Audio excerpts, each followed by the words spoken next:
Hello, brothers and sisters. Welcome back to A Sower Seed. We're going to continue with the agenda the Lord has me on in uh, seeking out, sowing seed regarding spiritual warfare. Um, again, I want to start off by explaining what spiritual warfare for some that are just coming on to these sermons. Spiritual warfare, God had put on my heart through a dream regarding asking an individual, does he believe in spiritual warfare? And the person in the dream said no. But to make a long story short, spiritual warfare is something that we as Christians and those that are not believers really don't believe in. We believe that things just happen for happenstance. Those in the Christianity believe, well, if you sin, there's consequences. They do believe in the devil, that he is always seeking to kill, steal, and destroy from us. Those outside of Christianity do not believe in spiritual warfare, but we're not going to kind of elaborate on that. But spiritual warfare is just not the devil looking to kill, steal, and destroy us. There are entities in which the Bible speaks about despotisms being the devil's hierarchy. He's the hierarchy of this whole chain of command of evilness.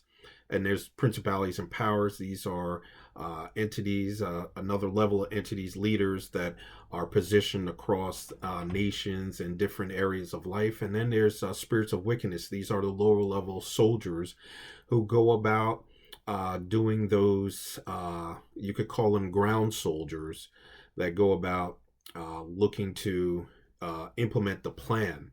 And some of these things we're talking about, we're going to first speak about right now.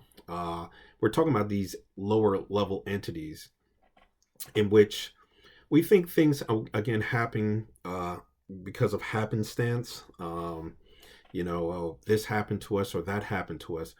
But these are designs or plans implemented by the despotisms and principality and powers that lead the congregation, the nation, your society, your community, your family into different, I guess, combative areas of life, which we deem it just as natural happenstance. From divorce to the abortion issues to being unemployed, to family issues, to personal situations, suicide, all these different depression, sickness. These are all different things, and I'm not going to say 100% of those things are plans that are being implemented. Again, I'm going to let the Holy Spirit speak to us and lead us to the things God wants to reveal to us. But, in general knowledge, there's a lot of these things that happen. For instance, I'll just speak about diseases.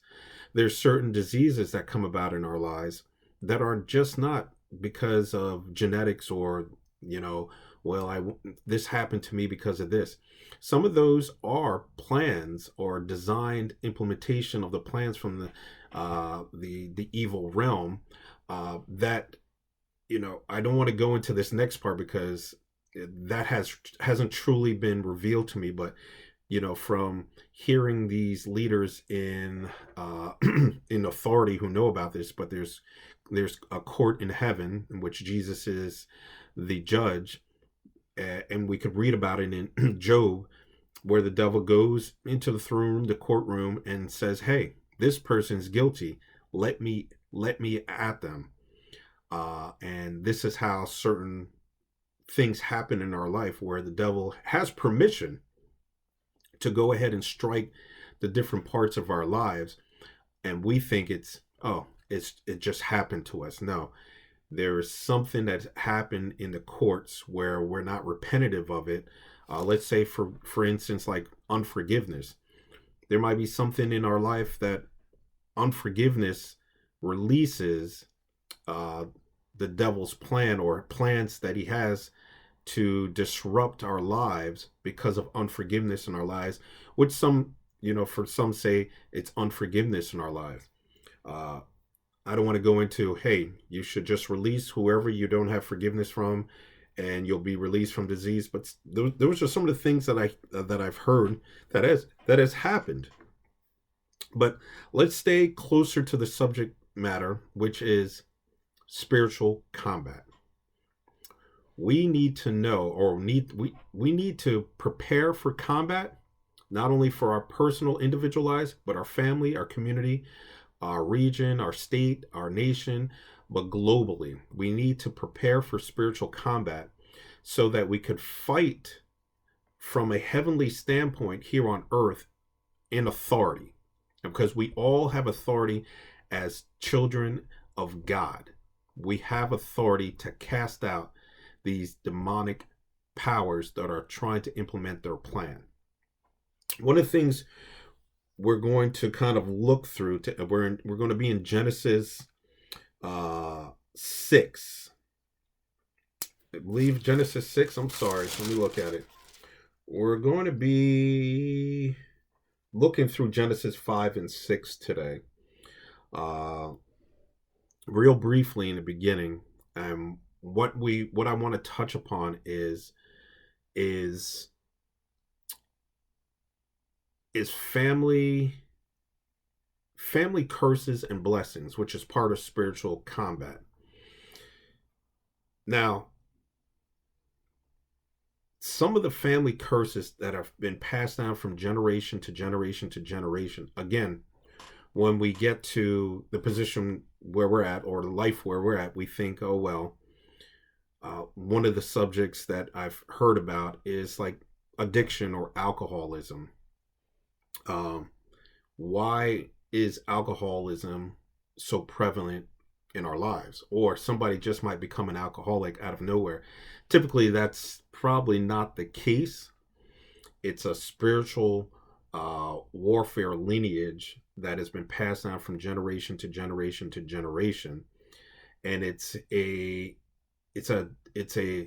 device or a plan that the evil one has to put those little traps in place for those with an alcoholic lineage. So meaning you might drink more than the typical person. Your drinking might lead to certain behaviors, angry behaviors, sadness behaviors, binges, alcoholism, all kinds of things. And you think, why am I in that situation? Well, it's a spiritual familiarity that has been passed on from generations. And more than likely, if you go back into your lineage, one or two or more people in that family line, going back generations, were, abusers of alcohol. But on the other half, there's also spiritual blessings passed down from generations to generations. You have certain families who, their lineage, they are, I'm not saying that this is a blessing more than other things, but some are family lineage. They're doctors, they're lawyers, they're heads of states, they're business owners, all kinds of things. Their health expectancy or lifespan is longer. Those type of things. I believe somewhere in the Old Testament, and I believe it might be, is it the Ten Commandments? Somewhere in the Ten Commandments, it speaks about, your children will be blessed for 1,000 generations. So there is this spiritual combat. So let's start with, let's look at some things. Let's look at, I just want to go where we left off last time in Genesis 4. Cain had just killed Abel. So the Lord said to him, therefore, whoever kills Cain, vengeance will be taken on him sevenfold. And the Lord appointed a sign for Cain, lest anyone finding him shall slay him.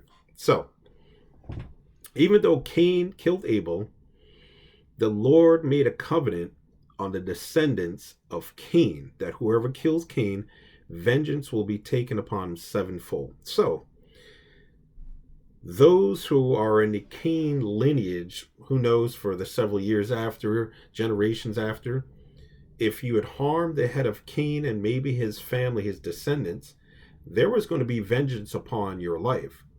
So, who knows how the devil was able to use that? Maybe some other people came up with him and they lost everything.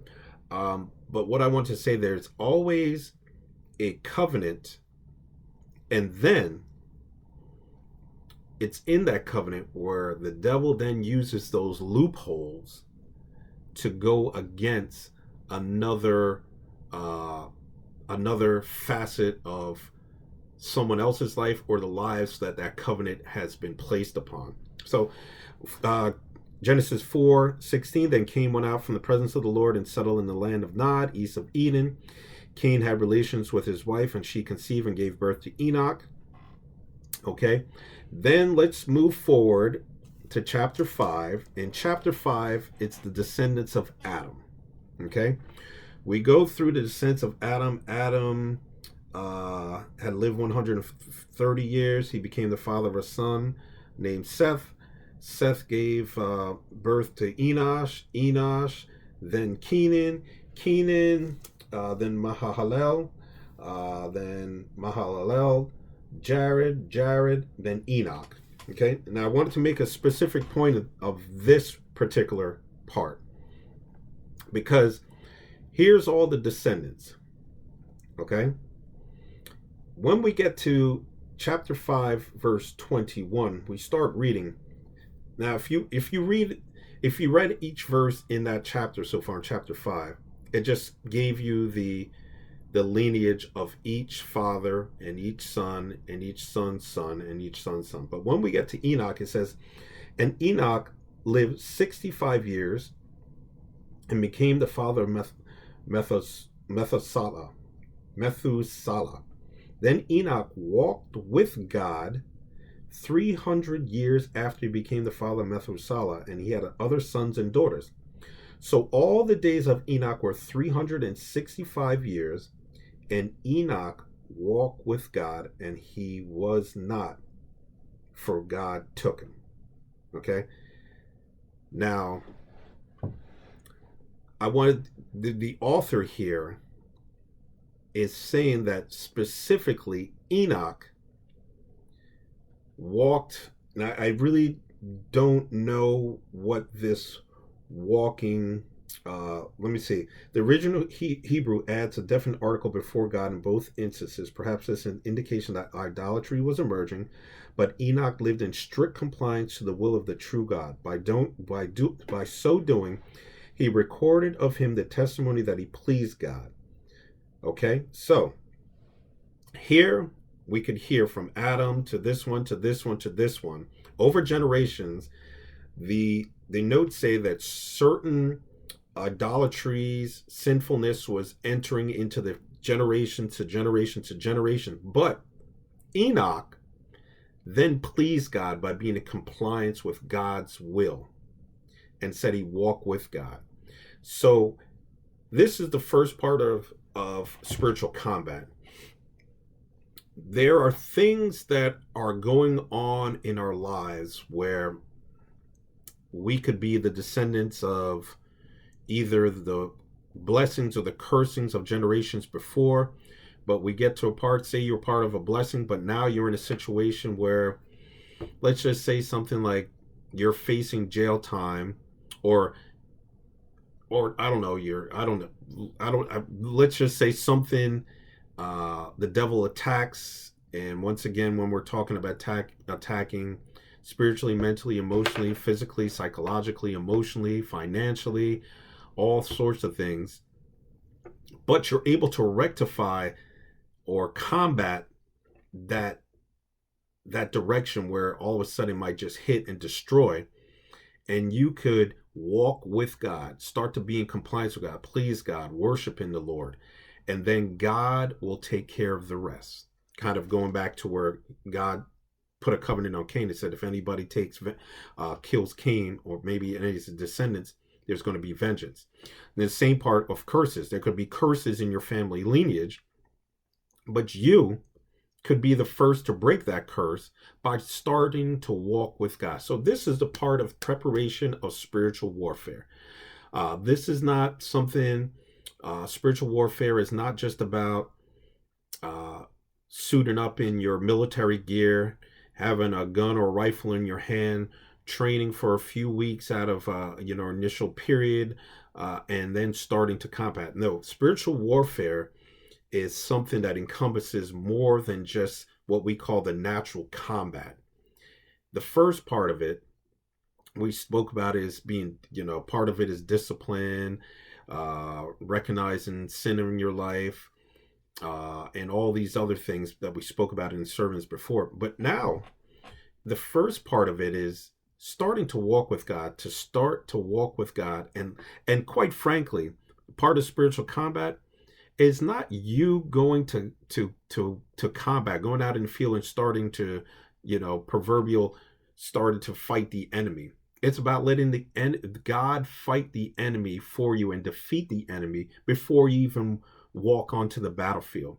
There's situations in the Bible where God has already cleared the area of the enemy, and all they had to do is walk in compliance and faithfulness of what the Lord has prepared for them, and their enemies scattered. They didn't even have to do anything. So part of spiritual warfare is being compliant to God's righteousness. Okay? So, again, it continues. Okay? The next part of is chapter 5. I just wanted to point out chapter 5 is verse 29. Now he called his name Noah. Okay, Noah was the great grandson, great grandson of Methuselah, who was the son of Enoch. And it says, now he called his name Noah, saying, this one shall give us rest from our work and from the toil of our hands arising from the ground which the Lord has cursed. So another entity, and quite frankly, it could be, but as of right now, as I'm saying it, I don't know how much importance of it is, but it is probably importance in the fact that names are important. Everybody in the Bible had a name, and attached to that name, there was a meaning to that name. So, quite frankly, let's just say your name is Michael. Your name is John. Your name is Robert. Your name is Jerome. Whatever it may be. Your name means something, and that meaning is attached to your name. So, some names, quite frankly, might not have a certain attachment of a definition or a meaning, or it might not even mean that well. And when we get there, there's a couple of names in the Bible that all of a sudden their meaning is really not a blessing. But we'll get to that. But your name means something. Your name is very important to God. So if you are starting to be called, let's talk about high school. Let's talk about grammar school or high school. Back in the day when I used to go, went to school, as kids, we're kids, and kids are mean. They'll start giving you all sorts of nicknames, good, bad, or indifferent. But those names sink into you and they attach to you. There's a certain emotion or feeling you get from those names, you personally and the people around you who empowered those names. So Noah's name means this one shall give us rest from our work. So Noah's name was give us rest. So obviously, as we will find out, Noah built the ark, and there was a new generation that came about from those that were in the ark, and they spread throughout the rest of the world, and more than likely were descendants of Noah. But your name is very important. See, your name to God is more important. All right. So if you're out there, don't let somebody call your name that you're not. Maybe it's a a connotation or a name that is vulgar, uh, that is demises your trueness. I really can't think of any names right now, but say when you were younger, some people call you Fat Bobby. Okay, they called you Ugly Susan, um, and all these other names. That's not the name God gave you.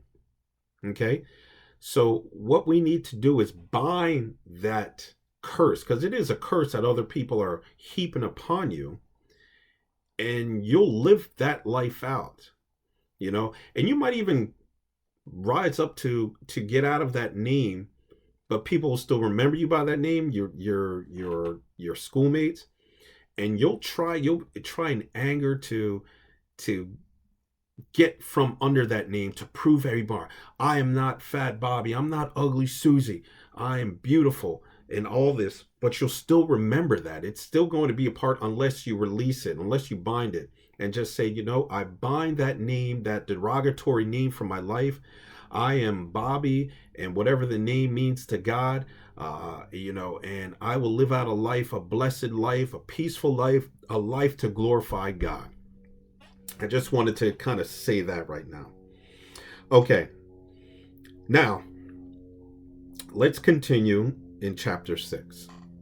Okay, now it came about when men began to multiply on the face of the land, and the daughters were born to them, that the sons of God saw that the daughters of men were beautiful, and they took wives for themselves, whomever they chose.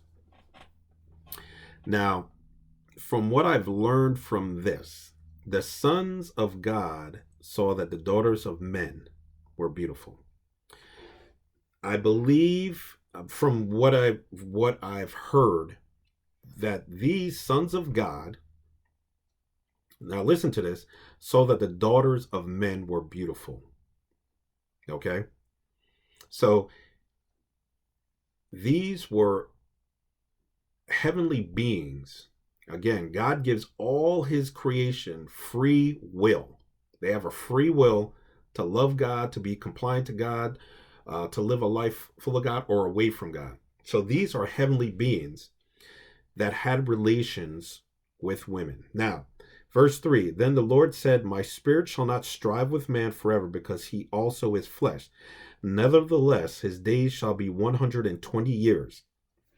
The Nephilim were on the earth in those days, and also afterward, when the sons of God came into the daughters of men, and they bore children to them. Those were the mighty men who were of old, men of renown. So the Nephilim, I don't know if you heard they say it's folklore, these giants. When we get to Goliath, David and Goliath, these were giants. These were heavenly entities that had relations with human women, and they created a giant human race. Now, I know you might think this is kind of folklore. I'm going off the rail with this, but this is what I heard this part was. So the reason why I'm bringing this up is there are entities here on earth that are of this desecration of heavenly beings and earthly beings. I don't know 100%. This hasn't been revealed to me, so let's just tamper down the expansion of what I'm about to say. But can the despotism, principalities, and powers, and the spirits of wickedness also have relations with human women? Possibility. Maybe this is where, quite frankly, let's kind of think about this. Why are there so, we hear through the history of time these evil entities, and like, for instance, serial killers. Why is it we sit there and like, why are they like that? Like, what happened in their life? And we try from a psychological standpoint, well, maybe his mother or father around, maybe this issue eternally, emotionally, this happened and that happened. But what, quite frankly, what if these individuals are just pure of a spawn of evil, a spawn of evil, and there, you know, there's nothing that entered them. They just were a spawn of evil. Now I want to tamper all that down, and I just wanted to put that out there because who knows, you know, I just want to kind of make a reference to that. Maybe this comes back in this sermon, but I don't want to. I don't want to. I don't want to seem so far out in this thought process that all of a sudden you might be like, okay, this guy's lost his rockets. But we'll just tamper that, leave that there. Okay. And verse 6, this is chapter 6, Genesis chapter 6, verse 6. And the Lord was sorry that he had made man on earth, and he was grieved in his heart. And the Lord said, I will blot out man whom I have created from the face of the land, from man to animals to creeping things and to birds of the sky, for I am sorry that I have made them. But Noah found favor in the eyes of the Lord. Again, I want to reference this. Okay? Enoch walked with God. God made a covenant with Cain. Made a covenant with Cain that no one shall kill Cain. Cain was the father of Enoch. Enoch, because of the deterioration of those walking in the compliance of God's will, went back to the altar, went back to church, started reading the Bible again, got his family together, had the community together, and they start living a righteous, compliant life to God. God eased up on his, he fulfilled even more mercy and grace upon that generation. Then God seen the corruption of man, and God had enough. See, what we don't understand is sometimes God has enough, right? He has enough. He's full of grace, he's full of mercy, but at some point his justice has to present itself in order for us to finally go, wow, okay, we need to get back to God. Don't mean to bring this up, but during 9/11, I believe that tragedy, I don't know what the statistics were, but everybody went back to church. Everybody was in church over the next several days, several months, several weeks, several months, and even over the next year or two. People were back in church. Okay? And so God might send his justice system in order for us to come back to him in such a way that, hey, we've been messing up, come back to me. Let's get back to whatever. So anyway, God is fed up with man in this chapter 6, and he's just like, you know what? I got to start over. Man is just contentious. He's just evil. And again, he gives us free will. So some of you might say, well, if God is such omnipotent, how come he can't tell man what to do and what to do? And how come he can't change this situation? God gives us free will. Okay, this is the most surprising thing, that when everybody starts blaming God, why doesn't God stop this? God gives us free will. He gives us free will to to either live a blessed life or a cursed life, a good life or an evil life. That's your choice. It's your choice as an individual to live whichever life, because he can't force you to love him or to obey him or to worship him, because then that's not love. It gives you free will. So at this point, he's had enough. He wants to just start all over again. But somebody stands in the gap in spiritual warfare. Okay? He stands in the gap. Now, when we're talking about spiritual warfare, we're also talking about God's justice system. And Abraham did the same thing when it came to Sodom and Gomorrah. Sometimes God's justice system releases a justice in society. And when I say releases, God allows the evil entities to go ahead, and he's just like, you know what?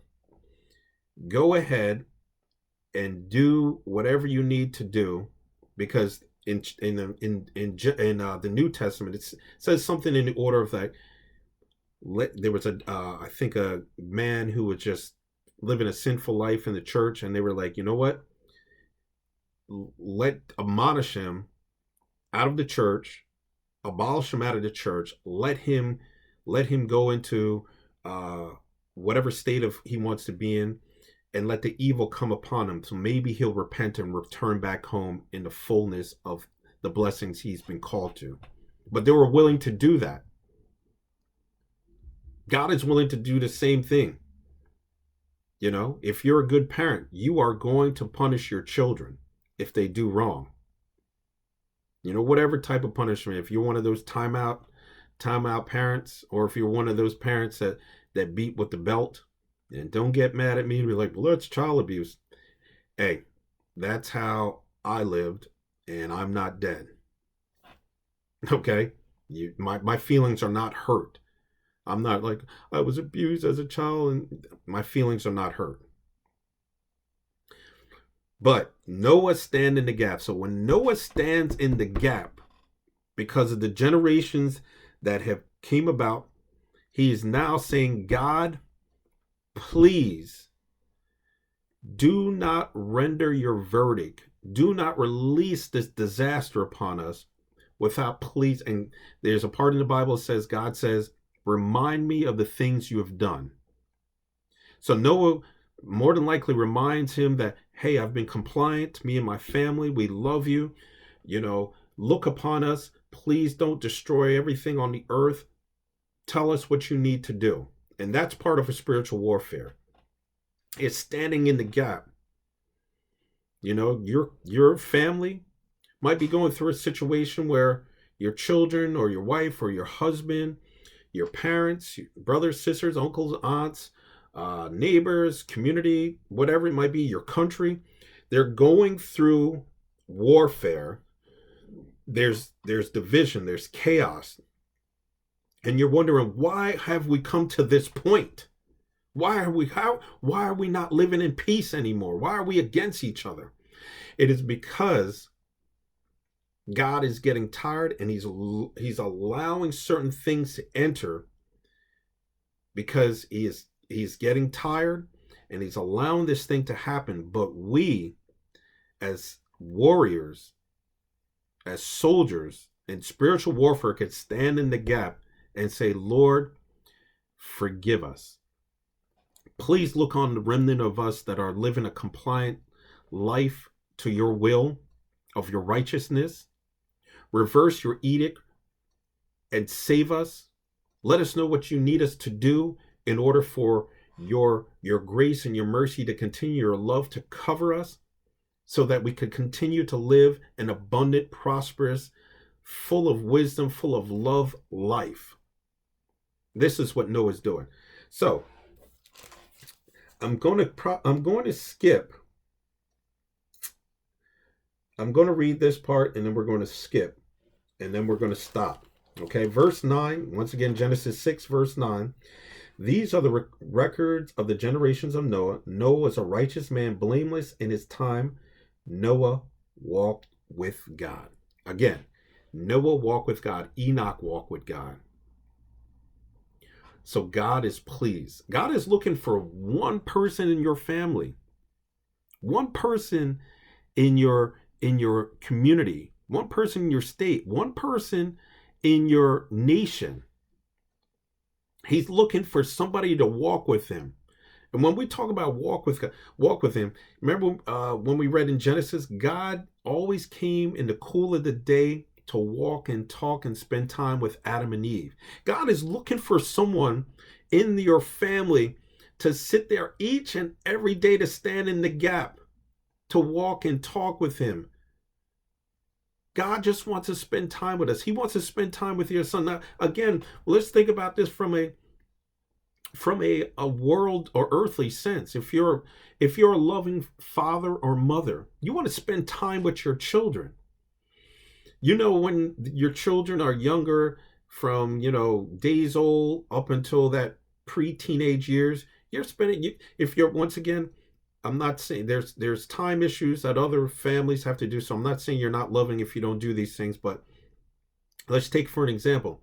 Your father or mother, you take your kids to Disney World, you spend the weekends doing things with them, you're watching TV with them, you're enjoying their life, and they're enjoying your life. But when they reach those preteen, teen years, your kids start to kind of move away a little. They're experiencing and seeing new things, and you might not spend as much time with them as you want. And they go to college, you're definitely not spending time with, especially if they're far away from college. And those are the times where you're like, oh man, I wish I had those times back to spend with them. Right? And that's what God is doing with us. Where are you? He's in the same place he's always been. He comes to your house more than likely every day, and he sits in some seat in your house, some room in your house, and he's saying, he's kind of picking his fingers, looking at the watch. He's like, oh, I lost them during their teenage years or college years, or through that divorce, or they're concentrating on their son or daughter who's going through problems.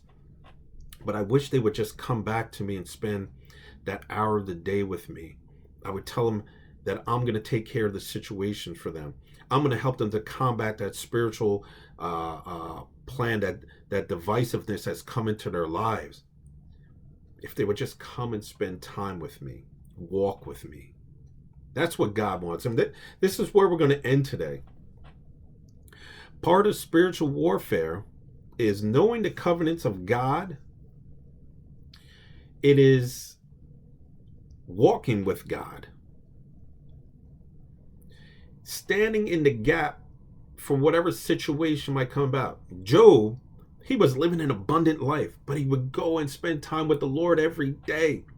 He would pray for his children every day. He would spend time with God every day. These are the things we're lacking in the church. And I'm not saying we as a whole, I'm saying myself included. We're lacking this millennials time, this plan of God is to spend time with him each and every day. Not a, hello God, how you doing? I'm driving to work right now. I just want to say hello. I wanted to thank you for everything. Maybe we could talk later. I'll see how busy I am. But listen, I gotta go. That's not spending time with God. Spending time with God is setting a time out of the 24 hours and sitting there spending time with God, and sitting there soaking in some worship music, some soaking music, reading your word, sitting there. Part of it is being quiet and listening to God, that Spirit of God in you speak to you. Learn, being blessed, induced with speaking in tongues. But spending time with God so that good, bad, or indifferent happens in your life, your family's life, your communities, your state, your nation's life, you are ready to fight. You are ready to say, God, like he said about Cain, do not touch Cain. Nobody's to kill Cain, or I'm going to take vengeance. It's the same way we within the church, and those outside the church, I'm speaking the same thing. If there's things going on in your family, in your society, in your nation that you do not think is correct, get in your prayer closet for an hour a day. Open the Bible. Okay, even if you don't believe, start reading the Bible. I would suggest start reading the New Testament. Again, you might not believe anything, but I'm going to say, let's put this, I'm going to guarantee that you start reading the New Testament all the way through, right? And then you go into the Old Testament, and say you don't get through this through a month, several months, who knows, a year or two. Your life is going to change, but you're going to know the plans God has for you in all your situations. Because God is going to take care of those situations. You might not have a job right now. You might be going through a divorce, contemplating divorce. your children, your nation, disease, hunger. You don't have a roof over your head. You're in prison. If you will turn and walk with God, stop in your tracks, walk with God, spend time with God in the cool of the day. They say the prayer hour that Jesus used to wake up and pray with God, and it's a powerful hour. It's 3 o'clock in the morning. And spend that intimate time with God. You are not only going to be able to enhance situation in your life, but decrease or diminish things in your life that you don't want, but you're also going to do it for everyone else around you. This is part of spiritual warfare, because you're not just fighting for yourself and your family. You're fighting for everything God has positioned you to fight for. You might not see it now, you might never see it, but it is God's plan. You have no clue who Enoch is, or intimately, or Noah. But because they walk with God, we are here today. Our brothers and sisters, just want to thank you. We're going to continue on next week or whenever we have the time again. And I just want to say I love you. But go out there, make a plan to start walking with God. Love you.